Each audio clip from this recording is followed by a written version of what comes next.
Hello friends, কি খবৰ ভালনে সকলোৰে আজি মই এটা ধুনীয়া এটা টপিকৰ ওপৰত ডিসকাস কৰিম আৰু সেই টপিকটো হৈছে মই এজনী ছোৱালীক কেতিয়া হট বা সেক্সি বুলি কওঁ আৰু হট বা সেক্সি ওয়াৰ্ডটোৰ যেটো মিনিং বিভিন্ন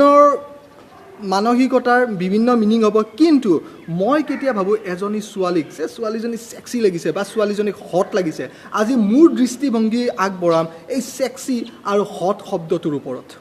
তো নাম্বাৰ 1 মই কেতিয়া এজনী ছোৱালীক সেক্সি বা হট বুলি কওঁ যেতিয়া এজনী ছোৱালীৰ গেটআপ যেটো ড্ৰেছিং ষ্টাইল সেই ড্ৰেছিং ষ্টাইলটো মডাৰ্ণৰ হওক আধুনিকতা থাকক সেই ড্ৰেছিং ষ্টাইলত আৰু সেই আধুনিকতাৰ গুৰুত্ব দি পেলাই অসমীয়া সংস্কৃতিৰ প্ৰতি সন্মান ৰাখি যদি ড্ৰেছ আপ কৰে এজনী ছোৱালীয়ে তাইক মই হট বা সেক্সি লগা বুলি কওঁ ইয়াৰ মাজত মই নানো যে সেই ছোৱালীজনী ধুনীয়াই নে কলাই নে বগাই নে উখই নে চাপৰে নে সেইটো মোৰ ব্ৰেইনত কোনো এফেক্টে নকৰে কাৰণ মই কি ভাবো এজনী ছোৱালীয়ে যেতিয়া গেট আপ কৰে কাৰণ কোনোবা এজনী ছোৱালী ধুনীয়া হ'ব পাৰে কোনোবা এজনী ছোৱালী ধুনীয়া নহ'ব পাৰে সকলোতো ভগৱানৰে সৃষ্টি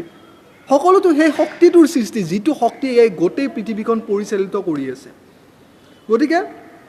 নাম্বাৰ 1 পজিশন হৈছে সেইটো গেট আপ নাম্বাৰ 2 টো হৈছে সেই ছোৱালীজনীৰ কমিউনিকেশ্যন স্কিল সেই ছোৱালীজনীৰ বাৰু কেনেকুৱা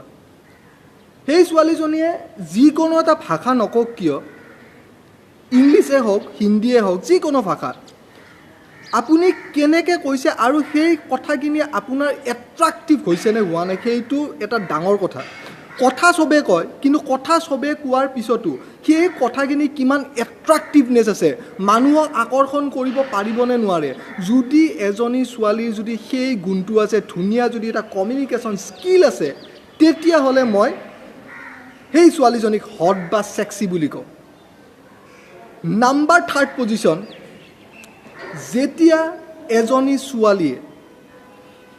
নিজৰ মায়েক দেউতাকক যেনেকুৱাভাৱে সন্মান কৰে বিয়াৰ পিছতো যেতিয়া এজন ল'ৰাৰ লগত বিয়া হৈ গৈ পেলাই সেই ল'ৰাজনৰ মায়েক দেউতাককো যাতে সন্মান দিয়ে যোনে সেই বস্তুটো ৰাখিব পাৰে সেই ছোৱালীজনীক মই হট বা সেক্সি বুলি কওঁ নাম্বাৰ 4 পজিশন এজনী ছোৱালীয়ে যিজনী ছোৱালীয়ে কথা কোৱাৰ পৰা নিজৰ ড্ৰেছিং ষ্টাইলৰ পৰা যদি অসমীয়া সংস্কৃতিৰ প্ৰতি নজৰ ৰাখি পেলাই অসমীয়া সংস্কৃতিৰ প্ৰতি যদি সন্মান ৰাখি পেলাই নিজৰ ড্ৰেছ আপ কৰে নিজৰ ধুনীয়া যিখিনি আমাৰ অসমীয়া সংস্কৃতি আছে সেইখিনি সংস্কৃতি যদি ধুনীয়া কৰি বজাই ৰাখে আৰু কেতিয়াও যাতে এই অসমীয়াগিৰি এই অসমীয়া ভাষা অসমীয়া গিৰি ইংলিছ মিডিয়ামত পঢ়িব পাৰে কিন্তু অসমীয়া লেংগুৱেজটো ক'বৰ কাৰণে যাতে লাজ নকৰে সেই ছোৱালীজনীক মোৰ ফালৰ পৰা হট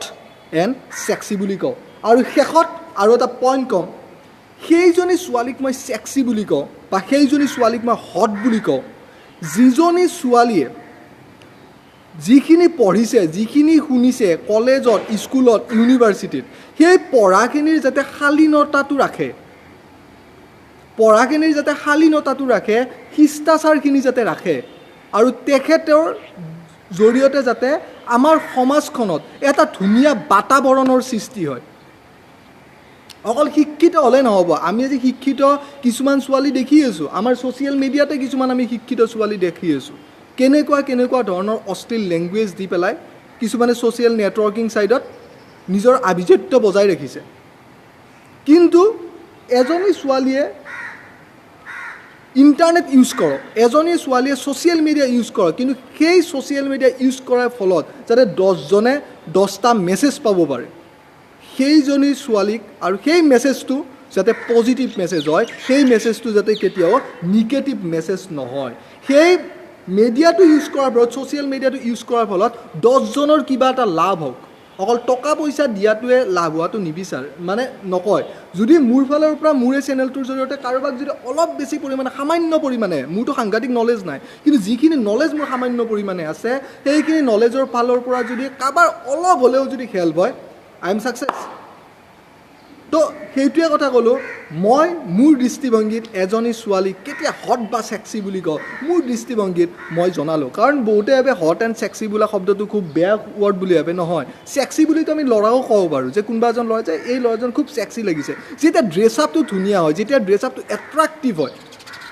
পজিটিভ দিশৰ পৰা যেতিয়া এট্ৰেক্টিভ হয় ড্ৰেছ আপটো খুব ধুনীয়া লাগে তেতিয়া আমি ল'ৰা এজনকো ছেক্সি বা হট বুলি ক'ব পাৰোঁ গতিকে আজি মোৰ দৃষ্টিভংগীত জনালোঁ এই হট বা ছেক্সি ৱৰ্ডটোৰ মূল্যবোধ কিমান আছে গতিকে আজিলৈকে ইমানে নেক্সট ভিডিঅ' আহি আছে এটা ৰিয়েলিষ্টিক টপিকৰ ওপৰত অ'কে দেন বাই